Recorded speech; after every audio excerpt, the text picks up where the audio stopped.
Hi guys, welcome to the channel. आज के इस वीडियो में हम बात करेंगे United Forum of Bank Unions के एक लेटर के बारे में, जो कि बैंकिंग लॉज अमेंडमेंट बिल 2021 के बारे में। दोस्तों, जैसा कि आप सब जानते हैं, गवर्नमेंट ने इस साल के बजट में अनाउंस कर दिया था कि 2 पब्लिक सेक्टर बैंक को प्राइवेट करेगी। तो ऐसा माना जा रहा है कि इस विंटर सेशन में ये बिल आना है और ये बिल लगभग बन के तैयार हो चुका है। गवर्नमेंट को बस इसे पास करना है। ठीक है, आपको पता है मानसून जो सत्र था उसमें जो इंश्योरेंस कंपनीज हैं उनको लेके प्राइवेटाइजेशन का बिल आ गया था। अब बैंक प्राइवेट करना है। आपको पता है बैंक आप ऐसे प्राइवेट नहीं कर सकते हैं। आपको बैंक प्राइवेट करने के लिए बैंकिंग लॉज अमेंडमेंट बिल लाना पड़ेगा। जो बैंकिंग लॉज हैं उनमें कुछ चेंज करने पड़ेंगे। ठीक है, तभी आप बैंक को प्राइवेट कर सकते हैं। दोस्तों, आपको पता है पीएसबी ने इस देश की इकोनॉमिक डेवलपमेंट के लिए बहुत कुछ किया है। आज देश जहाँ पे खड़ा है उसमें एक बहुत बड़ा हाथ पब्लिक सेक्टर बैंक का है। एक गरीब से गरीब व्यक्ति जाके वहाँ पे खाता खुला सकता है और उसको ऑपरेट भी कर सकता है। आपको पता है कि 1969 में केवल 8,000 ब्रांचेस थी, लेकिन जब बैंक नेशनलाइज हुए हैं अब जाके 2021 में 1,18,000 ब्रांचेस पूरी कंट्री में काम कर रही हैं। तब डिपॉजिट, ये देखिए आपकी स्क्रीन पे आप देख सकते हैं, तब डिपॉजिट 5,000 करोड़ का था, आज 157 लाख करोड़ से ज़्यादा का डिपॉजिट है। एडवांसेस की बात करें 3,500 करोड़, आज 110 लाख करोड़ से ज़्यादा का कर्जा बांट रखा है पब्लिक सेक्टर बैंक्स ने, जो कि इकोनॉमी को बूस्ट कर रहा है, इकोनॉमी को बढ़ा भी रहा है। लेकिन फिर भी गवर्नमेंट का ऐसा मानना है कि पब्लिक सेक्टर बैंक अच्छे से परफॉर्म नहीं कर पा रहे हैं। ठीक है दोस्तों, इसके लिए 2008 में, जैसा कि आप सबको पता है, हर जगह मंदी आ गई थी, लेकिन ये पब्लिक सेक्टर बैंक ही थे जिन्होंने इस विषम स्थिति में भी हमारी इकोनॉमी को संभाल के रखा था।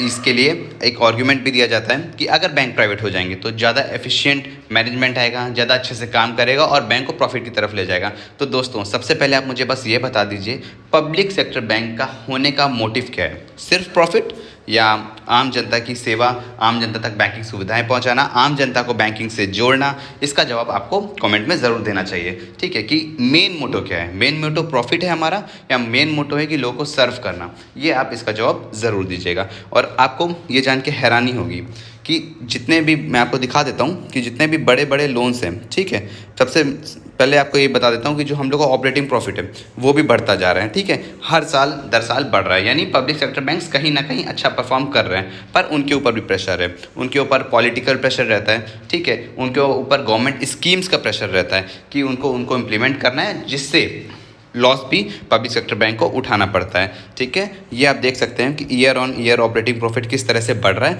आप चाहें तो इसका स्क्रीनशॉट लेके आप इसे आराम से देख सकते हैं। ठीक है दोस्तों, इसके बाद सबसे बड़ा इशू जो पब्लिक सेक्टर बैंक के साथ आ जाता है वो एनपीए क्यों? क्योंकि बहुत सारे विलफुल डिफ़ॉल्टर्स आ जाते हैं। बहुत सारे लोग ऐसे हैं जो शायद इस लायक नहीं थे कि उनको लोन दिया जा सकता है, लेकिन पब्लिक सेक्टर बैंक देते हैं और उसके बाद वो शायद डिफ़ॉल्ट भी कर जाते हैं। ठीक है, और बहुत सारे कॉरपोरेट्स हैं जिन्होंने पब्लिक सेक्टर बैंक से पैसा तो ले लिया और उसको चुकाने का कोई उनका मन नहीं था, विलफुल डिफ़ॉल्टर बन गए। आप ये सब लिस्ट देख सकते हैं कि जो लोन अमाउंट था और कितने में सेटल्ड हुआ, कितना नुकसान पब्लिक सेक्टर बैंक को उठाना पड़ा सिर्फ और सिर्फ कॉरपोरेट की वजह से। और आपको पता है ये कॉरपोरेट लोन्स गवर्नमेंट के दबाव में, ठीक है, ये कोई आम कर्मचारी या छोटा कर्मचारी ऐसा नहीं करता, ये मैनेजमेंट और पॉलिटिकल प्रेशर में ऐसे बड़े लोन किए जाते हैं और शायद कुछ लालच में भी किए जाते हैं कि इतना पैसा बैंक को प्रॉफिट में आएगा। लेकिन नहीं, विलफुल डिफ़ॉल्टर्स हो जाते हैं। ये कहीं ना कहीं इस चीज़ की भी कमी है कि हमारे बैंकिंग सिस्टम में इतनी ताकत नहीं है, इतनी पावर नहीं है कि अच्छे से रिकवरी की जा सके।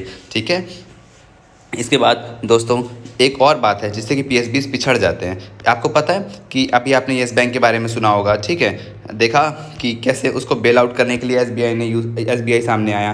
ठीक है, ऐसे बहुत सारे बैंक हैं जिसमें एसबीआई आ जाता है, एलआईसी आ जाता है और बैंक आ जाते हैं उनको बेल आउट करने के लिए। उदाहरण के लिए जैसे मैं आपको बता देता हूँ, एक था ग्लोबल ट्रस्ट बैंक, ठीक है, वेस्टर्न बैंक, इन सबको जो पब्लिक सेक्टर बैंक्स हैं इन्होंने ही बेल आउट किया था। स्मॉल बैंक्स आपको पता होगा, जैसे आरबीएल बैंक है, वो हाल ही में नुकसान पे चल रहा है। तो ऐसा नहीं है कि प्राइवेट बैंक है तो प्रॉफिट ही देगा। ठीक है, जबकि आप अगर हाल ही के आंकड़े देखें, गवर्नमेंट जितने भी पब्लिक सेक्टर बैंक है वो कहीं ना कहीं प्रॉफिट जनरेट करके दे रहे हैं। तो ये दोस्तों आप पे है, आपको क्या लगता है कि बैंक को प्राइवेट होना चाहिए या नहीं होना चाहिए?